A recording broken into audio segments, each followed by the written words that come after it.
get confused. Right, finish, sit still, and then look at the changing scenery. Your breathing and your sensations. And also confirm the conclusive knowledge that the Buddha passed on to us. The Buddha have been through the research, through his struggle to get himself being enlightened, and after the enlightenment, he can come up with a very short, decisive and conclusive knowledge saying that all phenomena, externally, internally, they all fall into the nature of arising and then changing, not long lasting, and then finally disappearing into nothing.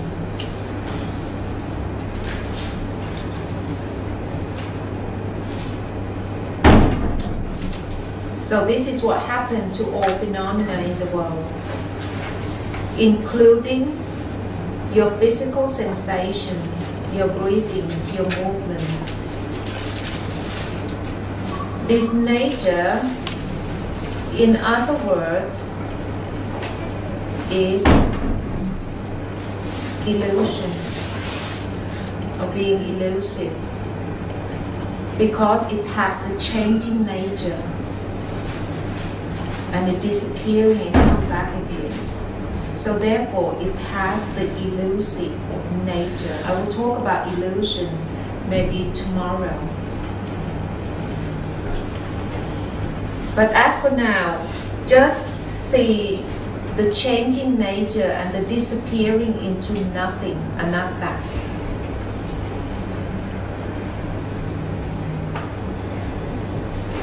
Right, next. Can you thumb your legs?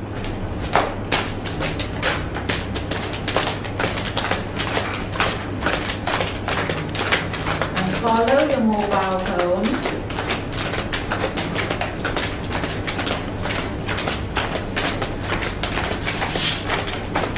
Right, that's it.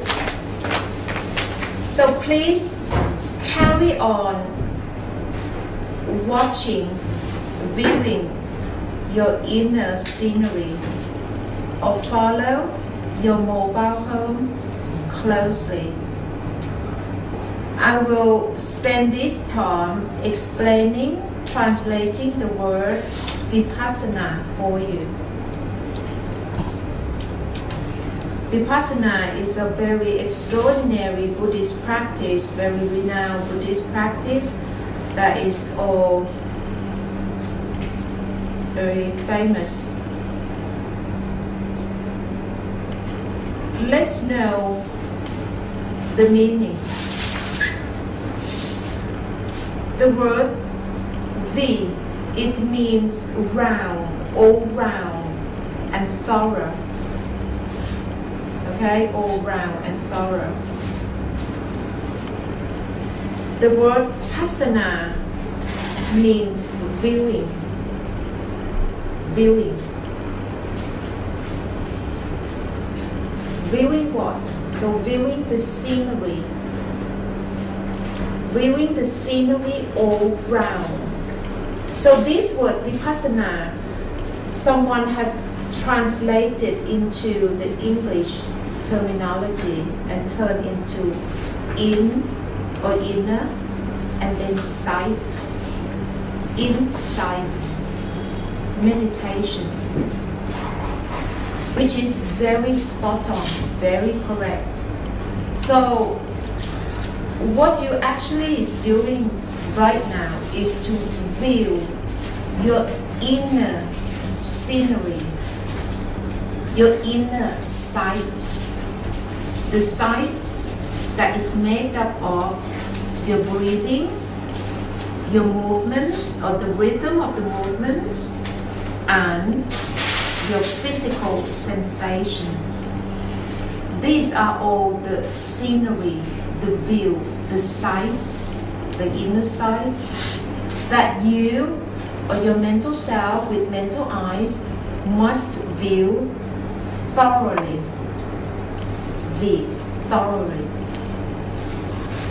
Okay? This story, the Buddha also gives this analogy of this man who is holding this pot of hot oil with the dancing woman in front of him.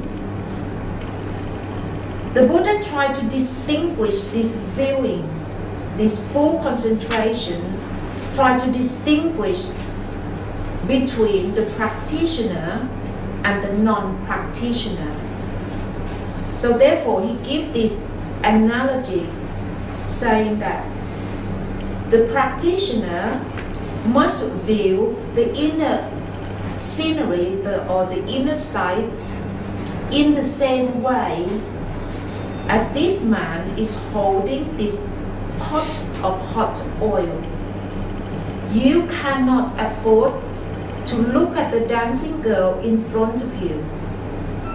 The dancing girl is Jerry. Jerry will give you the distraction. If you go float along with Jerry or looking at the dancing girl, you will lose your concentration, and then the hot oil will spill onto your hands and hurt you. Okay, in the same way that Jerry consumed you. So what you must do to make it view your inner sight thoroughly, you got to do it in the same way as this man holding this pot of hot oil. So this hot oil is in fact your breathing, your movements, and your sensations, or your home. You've got to look at them so wholeheartedly with full concentration. And this is to distinguish the practitioner from the non-practitioner. The non-practitioner who are walking the streets, they all have their movements, their breathing, and their sensations. But they do not know that without the guided wisdom, they do not realize that these three groups of scenery are actually the homes that their mental self can come back to take refuge, or the medication that they can take to reduce their mental suffering.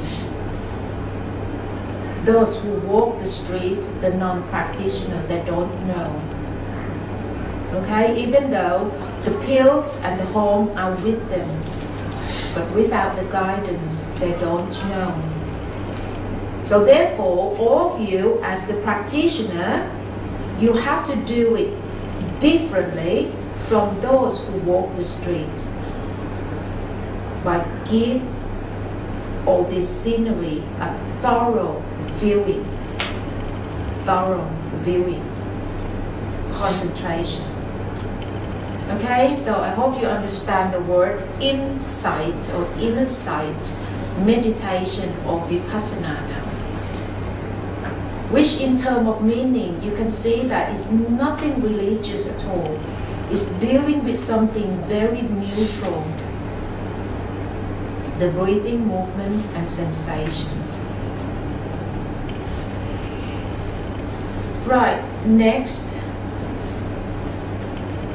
I'm going to train your mental eyes to be sharper. Okay, so let's explain like this. Before you meet me, let's say that you haven't located, you haven't realized that you have a true self or your mental self.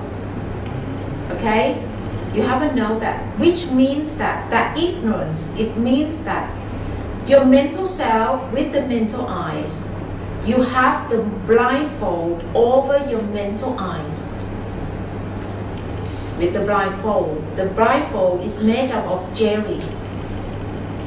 But now that you have gone through the guidance, you have listened to all this wisdom about the working of your 5 elements, makeup of your body, of your life form.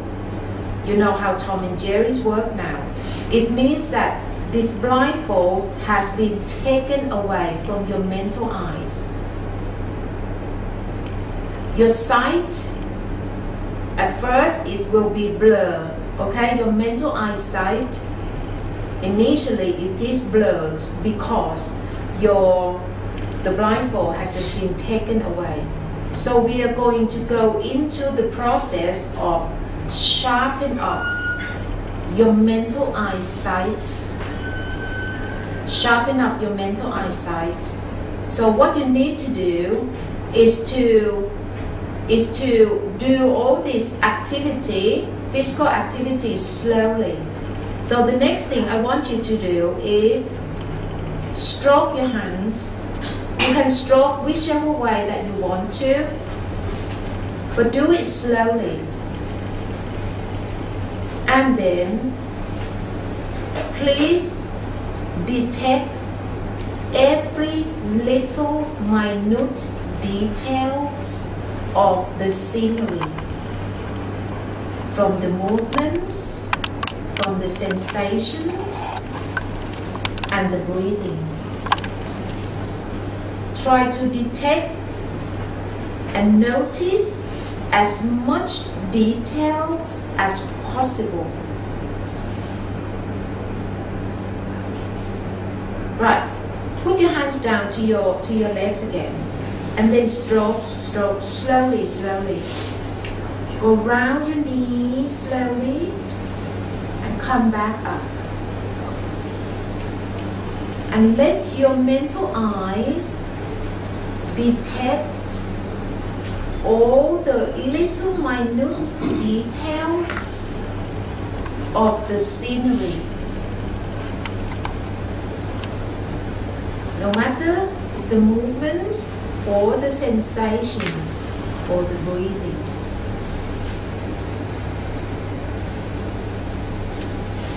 The Buddha have set the 4 foundations of mindfulness. The first 2 foundations is the matter of polishing your mental eyesight to make it become sharper. The goal is to use this good eyesight to detect the working of Jerry or your thoughts, which enter your mind or your head at a staggering speed, very fast.